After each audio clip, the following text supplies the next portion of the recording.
We will start this new section reviewing a little bit what we have learned in our previous module, in which we had classified the atomic orbitals according to three parameters. Those three parameters is what we call the quantum numbers, and there are three kinds of quantum numbers. The principal quantum number determines the size. For example, we know that 1s is smaller than a 2s orbital because 1s has a principal quantum number equals to 1, which is lower than 2. The second quantum number, the second parameter, is the angular momentum quantum number, the L, and this one determines the shape. And if you remember, when the L is equal to 0, we call that an s orbital. When L equals to 1, we call that a p orbital, and so on and so forth. The third and last quantum number that we talked about is the M sub L, in which talks about the orientation. In this case, depending on the value of L that we have chosen up here, the M sub L goes from negative L to plus L. And talks about orientation, and this is why there's only three P's, because one is the PX, the other one is the PY, the other one is the PZ. Not necessarily one corresponds to the other one, but it's, again, as I said, it's not that -1 is X and 0 is PY.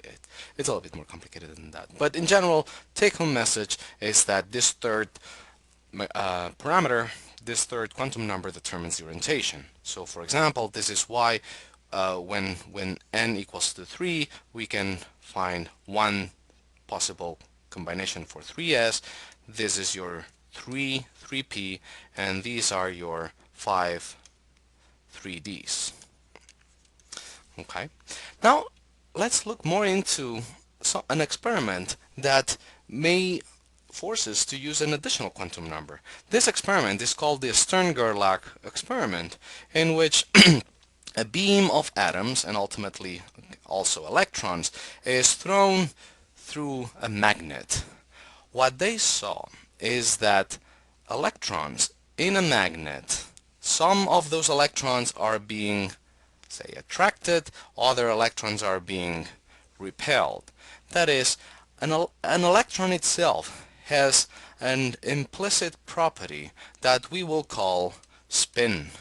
The spin, if you will, a classic way to think about it is that the electron can rotate clockwise or anti-clockwise. So if it rotates anti-clockwise, the spin points up. If the electron rotates clockwise, the spin points down. So the electron has a specific quantum number which we will call the spin. The electron can be either pointing up, that is rotating clockwise, or anti-clockwise based on this picture, or pointing down. It does not matter what is up, what is down, because it's a little bit more complicated than that. One could spend a whole semester just studying angular momentum properties. So, but what is important based on the Stern-Gerlach experiment is that now we can distinguish between electrons according to this other quantum number, the quantum number of spin. So we will classify electrons based on this fourth now quantum number that we will label as ms. The ms can have a value of either 1/2 or -1/2, and it's independent from n, l, and m sub l.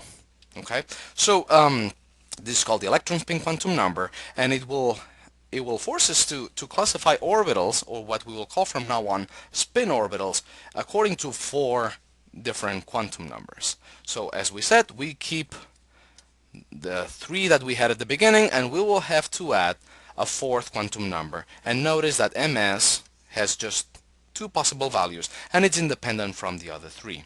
So how does that change what we have said so far? So how many, now we will say that spin orbitals, not only orbitals, how many spin orbitals there exist for n equals 3? Well, the rules are the same, and we just have to add this new rule in which the spin can be either 1/2 or -1/2. So notice that we still have the same when n equals 3. We can have the 3s, this is the 3s, this is the 3p, and this is the 3d. Okay, but now each of these combinations, you can add either 1/2 or -1/2. Well, what do we do with this? Well, now you know from what you learned so far in previously with electronic configuration, now you know why we can only put 2 electrons in an s orbital, because one is the one with a spin 1/2, the other one is the one with a spin -1/2. Okay, and so how about the p?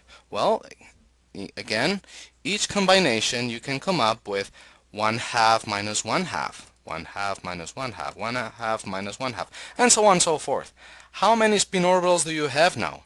Well, this will give me 6 spin orbitals. This is why I can put up to 6 electrons in a 3p. And probably now you can already figure out that for D, these 5 different orbitals will give you 10 spin orbitals. So this is why you can put up to 10 electrons in a 3D orbital. So how many, going back to this question, how many spin orbitals there exist for n equals 3? Well, how many orbitals were there? There was 1 3s, right? 1 3s gave 1, the 3p gave 3, and the 3d gave 5 orbitals. That was 8, but now, knowing that each of the orbitals can be either with a spin number 1/2 or -1/2, if you multiply this by 2, this will be 16 spin orbitals. 16 spin orbitals. Okay, we'll go over through this again in class.